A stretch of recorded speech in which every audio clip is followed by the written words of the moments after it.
programa Outras Palavras, um oferecimento Sindiúti MG, Sindicato Único dos Trabalhadores em Educação de Minas Gerais. Olá, veja nessa edição. A nossa luta por melhores salários, condições de trabalho, se confunde também, com a valorização, ou seja, a valorização dos educadores, com a valorização da educação como um todo. A gente se soma, a gente está junto, a gente faz tudo o que tem que fazer. Mas a luta popular sindical, ela não é substituída pelo parlamento nem pelo parlamentar. Dessas batalhas que a gente ganha, nos garante o quê? Fôlego e patamar para seguir adiante. E ter a clareza que é na coletividade que a gente faz, a força para assegurar aquilo que temos com dignidade.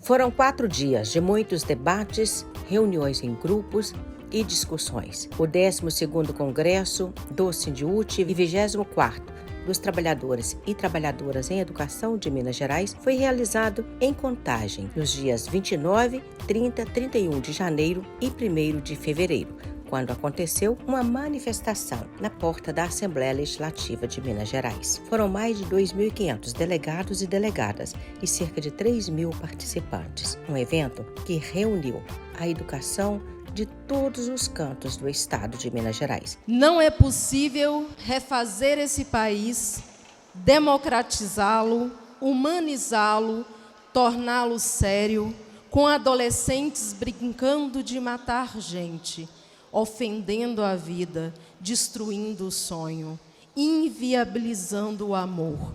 Se a educação sozinha não transformar a sociedade, sem ela, tampouco a sociedade muda. Paulo Freire. Momento também de fazer homenagens àqueles que se foram, mas que deixaram um grande legado para a educação. E também de fazer um tributo a Rosaura de Magalhães, a primeira presidenta do Sindiúti. Em sua última carta, escrita à categoria, ela destacou uma reflexão ainda muito necessária nos dias atuais. A história mostra o que somos capazes de fazer quando estamos unidas e organizadas. O autoritarismo tem braços de ferro. Se nos descuidarmos, ele se instala. Não existe modelo, existe a história. Rosaura de Magalhães Pereira. Nós vamos proceder agora às nossas homenagens aos nossos 3 companheiros. A nossa querida Maria Helena Gabriel, de Uberaba, que nos deixou recentemente. A companheira Fufa, Maria de Nazaré, Fufa, de São João del Rei.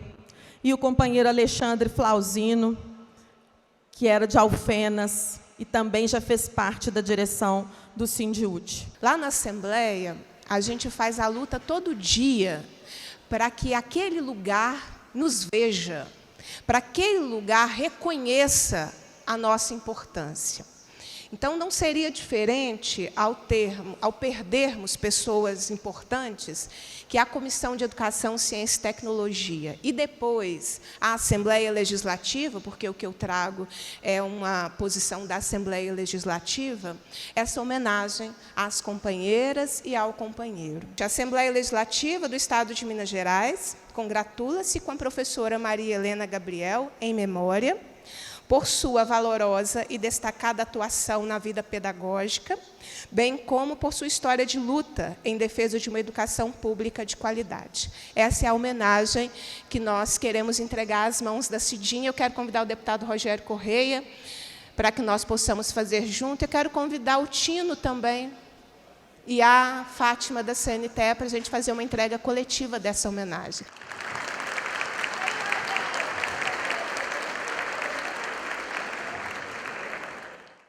A nossa querida Fufa, homenagem da Assembleia Legislativa por sua valorosa e destacada atuação na vida pedagógica, bem como por sua história de luta em defesa de uma educação pública de qualidade. Vamos fazer a entrega também coletiva.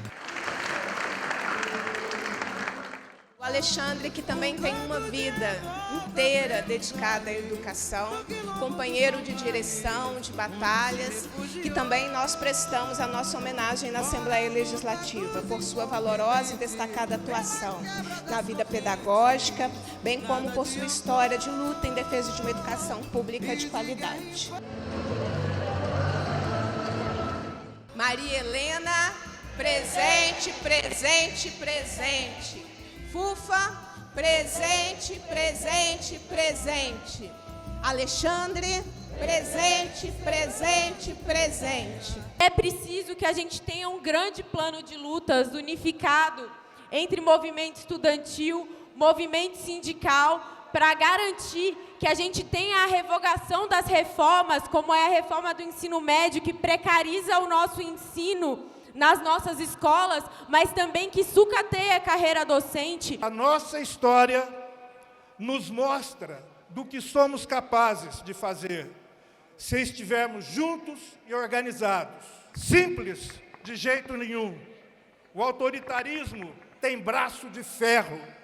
E se nos descuidarmos, ele se instala. Vendo vocês, eu sei que a luta não é invencível não, e ela será vencida. Será vencida porque vocês, e somente a educação, consegue produzir quadros como a Denise, como o Rogério e como a Bia. Vocês estão de parabéns e vocês são invejados. E por serem invejados, vocês são atacados. E a gente não poderia deixar de estar aqui hoje nesse grande e importante espaço de debate e de discussão. E, bom, companheiros, é muito importante que a gente siga pensando e discutindo os próximos passos da luta. Quando olho para vocês, eu sinto o significado da resistência. E isso é muito interessante, porque vocês fazem a luta de uma sociedade ser diferente.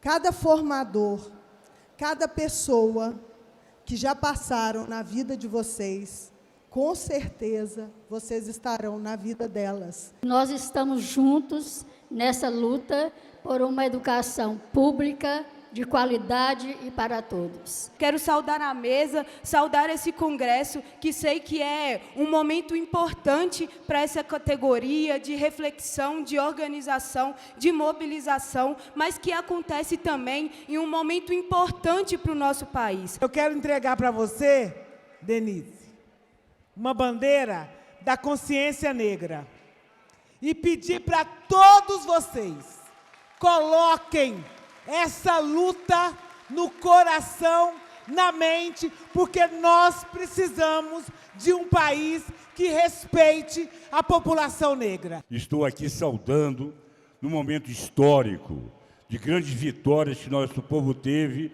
na derrota do fascismo.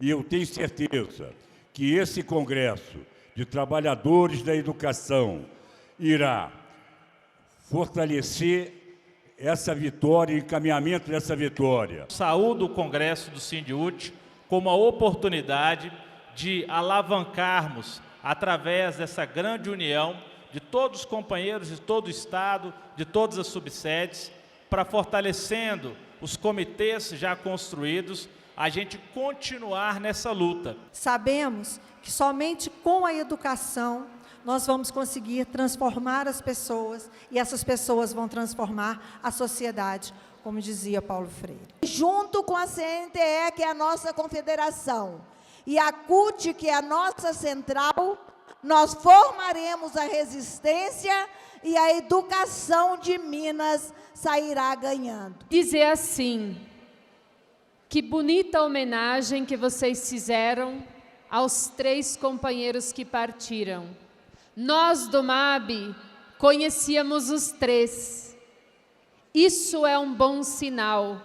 É um sinal que nós estamos na luta unificada já há muitos anos. Espero que vocês tirem aqui ótimas resoluções, porque nós estamos discutindo a humanização da educação e o caos criado principalmente pelos capitalistas do ensino aqui no Brasil, que insistem em privatizar a educação, insistem em precarizar cada vez mais as relações de trabalho. Importante que essa mesa aqui possa traduzir a necessidade de unidade entre as trabalhadoras e os trabalhadores. Trago aqui votos de que esse seja um congresso fortalecedor e de que vocês saiam daqui com estratégias elaboradas para impedir que o gestor de plantão consiga derrotar qualquer pauta desta categoria. E fazendo uso das palavras de Paulo Freire, eu quero dizer que conhecer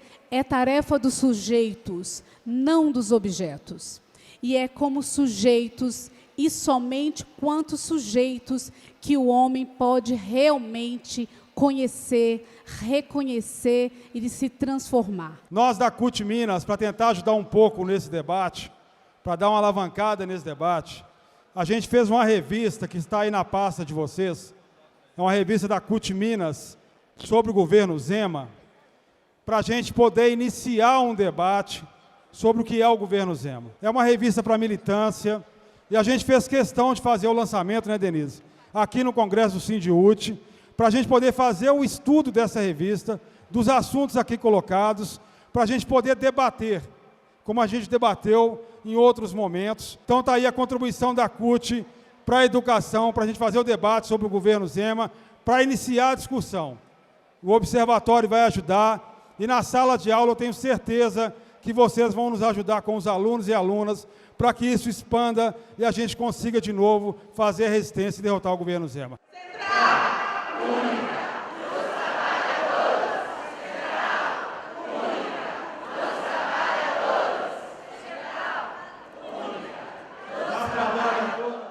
Nós tivemos uma única vitória no governo Bolsonaro.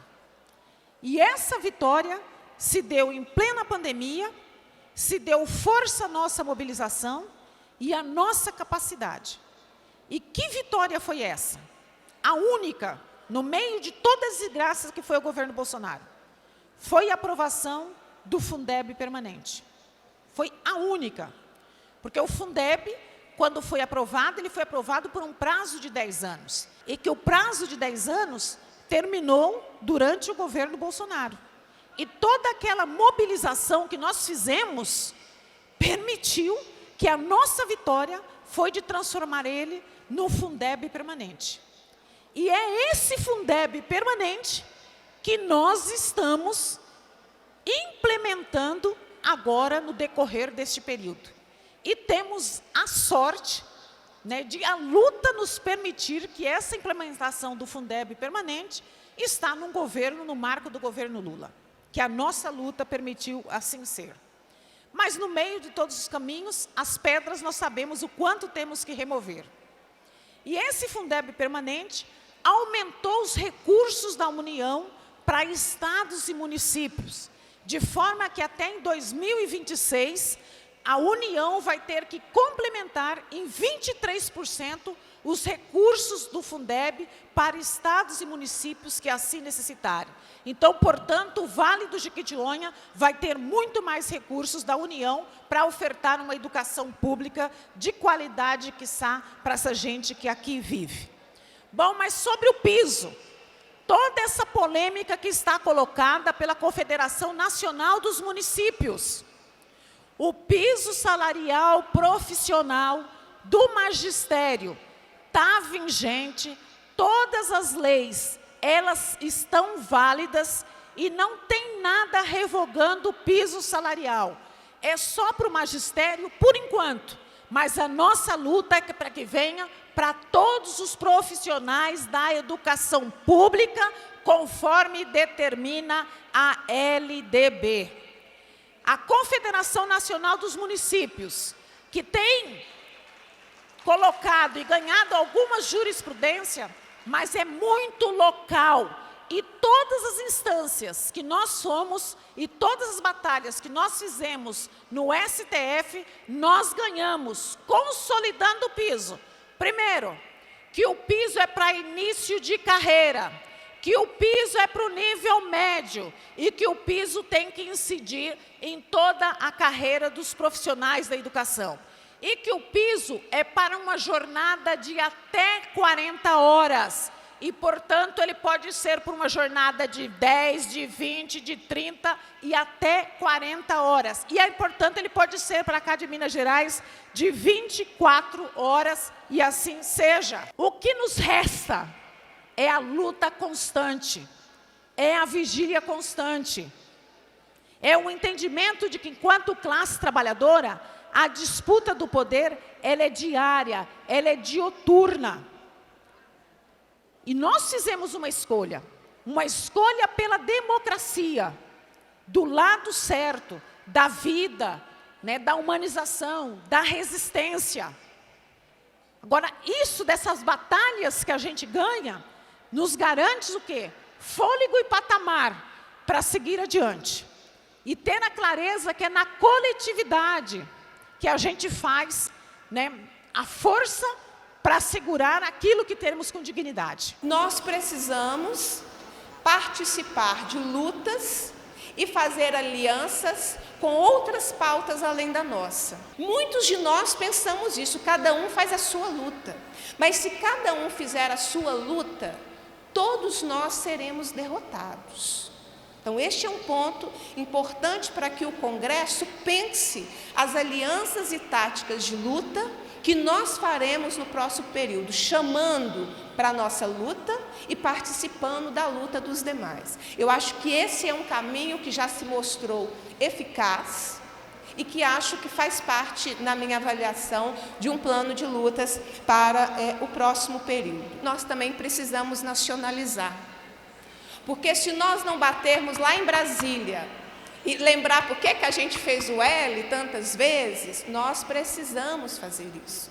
Nós precisamos bater lá em Brasília e dizer qual é a nossa pauta e disputá-la, porque isso será importantíssimo, não é? Zema teve em Brasília, no almoço com os governadores, dos governadores com o presidente, e levou a pauta dele, regime de recuperação fiscal. O movimento sindical tem que ir a Brasília. Qual é a nossa pauta? Para disputá-la. Amanhã eu e o Rogério estamos fazendo parte essa agenda dessa disputa. Mas eu, como parlamentar, estou num lugar que não substitui a luta sindical. A gente se soma, a gente está junto, a gente faz tudo o que tem que fazer. Mas a luta popular sindical, ela não é substituída pelo parlamento nem pelo parlamentar. Então, qual é a nossa pauta? Para que nós também nacionalizemos toda a disputa. Nós falávamos e vamos reafirmar. A eleição se decide por Minas Gerais. Foi muito isso que aconteceu. Então, essa parte de Minas Gerais que está aqui, precisa ser ouvida nas definições que dizem respeito ao Estado e que diz respeito à educação. Então, cuidar do nosso sindicato é uma tarefa para além da direção, porque o Zema a estratégia dele é inteligentíssima. Eu preciso silenciar a única categoria que massifica a luta de servidor público no Estado. Eu preciso massificar o único setor que me traz desgaste na execução da minha política. É por isso que as redes do governo falam tanto de educação, gente. Fala para disputar narrativa. Fala para tentar fazer uma imagem positiva da realidade que não é positiva. A disputa em torno da educação, ela é estratégica. E o governo percebe isso e o governo faz esse investimento. Nós temos que retomar, portanto, a discussão da educação pública brasileira. E nós só podemos fazer isso com a nossa participação. O Ministério tem dito que vai retomar, e é só assim que é possível fazer. Os conselhos, as conferências, o sistema democrático de discutir educação. Nós temos que voltar a participar da construção da educação pública brasileira, porque ela não pode, não será nunca reconstruída sem a nossa participação. O MEC, portanto, tem que agilizar todo esse fundamento de redemocratização da pauta educacional no Brasil. Nós vamos ter que avançar também em outros debates. Alguns deles não são fáceis e não dependem apenas da nossa vontade nacional. Mas com o governo posto, com avanços que nós vamos poder fazer, do ponto de vista da nossa luta, nós temos que aqui também em Minas Gerais, temos condições de colocar na pauta a derrota do governo Zema e da sua política educacional que ele está aqui apontando contra a gente, contra os trabalhadores e contra os estudantes. Essa oportunidade que nos foi dada, ela é uma oportunidade onde o governo não pode falhar do presidente Lula, mas onde nós também não podemos falhar na nossa luta para garantir essa conquista. Então, parabéns à União dos Trabalhadores do Ensino, parabéns ao Sindiúti, parabéns à companheirada que luta e que vai estar aqui em Minas Gerais para construir o futuro de Minas e o futuro do país. Um grande abraço, sempre na luta, pessoal.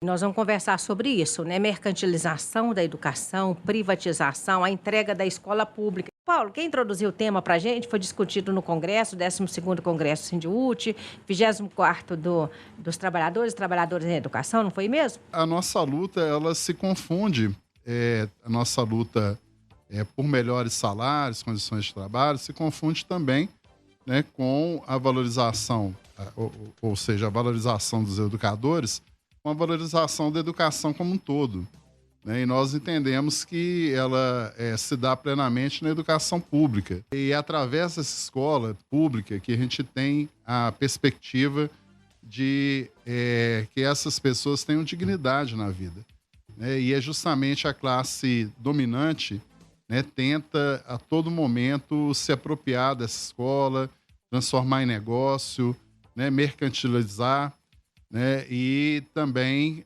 não oferecer as mesmas, né, condições, né, para que a classe trabalhadora tenha esse processo de ensino-aprendizagem que o leve, né, a almejar, né, e a conquistar, né, o seu lugar na sociedade, né, uma sociedade mais justa que nós esperamos. É importante a gente pensar que a escola pública ela tem um compromisso político na medida em que ela está situada, como colocou muito bem o professor Paulo Henrique, em lugares que a iniciativa privada jamais se estabeleceria, né? Que são os lugares, vilas, aglomerados, favelas, as periferias, lugares que muitas das vezes as políticas públicas não alcançam. E é por meio da escola e da educação escolar, vamos assim, melhor dizendo, que crianças, né, que se situam em lugares desfavorecidos, têm a oportunidade de desenvolver seus potenciais cognitivos, né, motor, artístico, ético, estético. Então, daí a importância da educação pública. Nós temos aí vários programas em curso do governo estadual que sinalizam, né, indicam essa intenção de entregar mesmo para a iniciativa privada, né, o que nós chamamos de mercantilização. Nós temos Somar no ensino médio, ainda nós conseguimos fazer uma boa resistência sobre esse projeto, né, e ele atinge hoje 3 escolas, mas a gente sabe que tem várias aí que estão em curso, né, de que sejam transferidas a sua gestão, os seus trabalhadores, né, sejam todos ligados à iniciativa privada. Aí vem, né, com uma organização social, uma empresa que se utiliza dessa nomenclatura, né, e nós já vimos vários problemas, desde não recebimento de salário em dia, né, até mesmo falta de professores. Então a gente viu que não é a solução para essa questão. O Mãos Dadas, que transfere para as prefeituras a responsabilidade do ensino fundamental. Então, no primeiro momento, a prefeitura recebe o aporte de recursos do Fundeb que o Estado faria jus, mas já no segundo ano passa a ter dificuldades estruturais de manter esse ensino fundamental com a mesma qualidade, né, com os mesmos recursos, né, que se tinha anteriormente. Nós temos aí também voucher para cursos técnicos, né, pós-médios. Então, também é uma forma de estar desviando o recurso, né, que é o Fundeb, que é um fundo de valorização, né, da educação, e acaba parando na iniciativa privada esses recursos que deveriam estar sendo utilizados para a escola pública. Quero falar da estratégia discursiva da Secretaria Estadual de Educação, né, desse movimento que a gente chama neoliberal escolar, que tem um apelo muito forte com um discurso, né, se você falou da questão da humanização, mas eles aproveitam muito a questão do afeto. Então, por exemplo, no discurso deles, o Paulo colocou aqui do projeto Somar, por exemplo, né, discursivamente, o objetivo é ampliar, é recuperar a qualidade do ensino, é tornar a gestão eficiente. Bom, essas duas palavras, qualidade e gestão eficiente, obviamente tem um apelo afetivo tão grande que é difícil você se opor dizendo assim, eu sou contra uma gestão eficiente, eu sou contra, por exemplo, uma escola de qualidade. Mas quando a gente toma como exemplo o que é uma qualidade no projeto neoliberal escolar, ou quando a gente toma como referência o que é um Estado eficiente no projeto neoliberal escolar, fica mais fácil da gente desmontar o discurso. Ela é uma escola que acolhe a diversidade, que eu acho que forma a cidadania, né, e que tem profissionais tão preparados quanto da iniciativa privada. Às vezes são os mesmos, às vezes é um companheiro que está na escola, na rede pública e no setor privado, né, mas que não tem, né, o investimento, os recursos, né, necessários naquela escola, nem para o estudante. A gente viu recentemente aí, na gestão passada, né, do governo federal, que muitas vezes os recursos chegavam, não eram suficientes para a alimentação dos estudantes. Então, realmente, a culpa não é dos educadores, do professor e nem do estudante. Então, nós precisamos de ter, né, uma política séria que contemple as necessidades desse processo de ensino-aprendizagem. Professor, conta pra gente sobre o projeto Somar, porque parece bonito, né? Parece que está somando, igual o senhor disse, está ampliando, mas na verdade não é nada disso. Eu coordeno, né, o PIBID, né, de História da UFMG. Né, o PIBID é o Programa Institucional com Bolsa, né, de Iniciação à Docência. E nós estávamos, né, em 2020 e 2021, né, acompanhando o PIBID, e um dos professores supervisores era um professor, na ocasião, da escola Antônio Menezes Filho, no bairro Ouro Preto. O bairro Ouro Preto é um bairro gentrificado. O que é isso? É um bairro de classe média, alta, mas no entorno dele, né, você tem várias comunidades. Né? Você tem a Vila Paquetá, você tem algumas favelas ali, né? E essa escola recebe alunos do entorno com essas características. E nós, então, conseguimos inferir uma coisa. O que o projeto Somar faz? Ele subtrai. Ele mantém os alunos que são do bairro Ouro Preto e impede a chegada dos outros que estão no entorno, né? Aí, em nome de quê? De uma suposta legislação que diz que o aluno tem que ser matriculado mais próximo à sua escola. Quando você tem uma escola com esse perfil, que você coloca para fora os alunos, as pessoas que têm filho matriculado em escola particular transferem seu filho para a escola que deixa de ser pública, obviamente, porque ela não é para todos, mas para aquela escola que tem um financiamento público. Ao ter o projeto Somar, várias pessoas de classe média terão cota de escola particular, ou seja, o fosso entre pobres e ricos será acentuado ainda mais, né, para o ingresso na Universidade Federal. Até a próxima semana!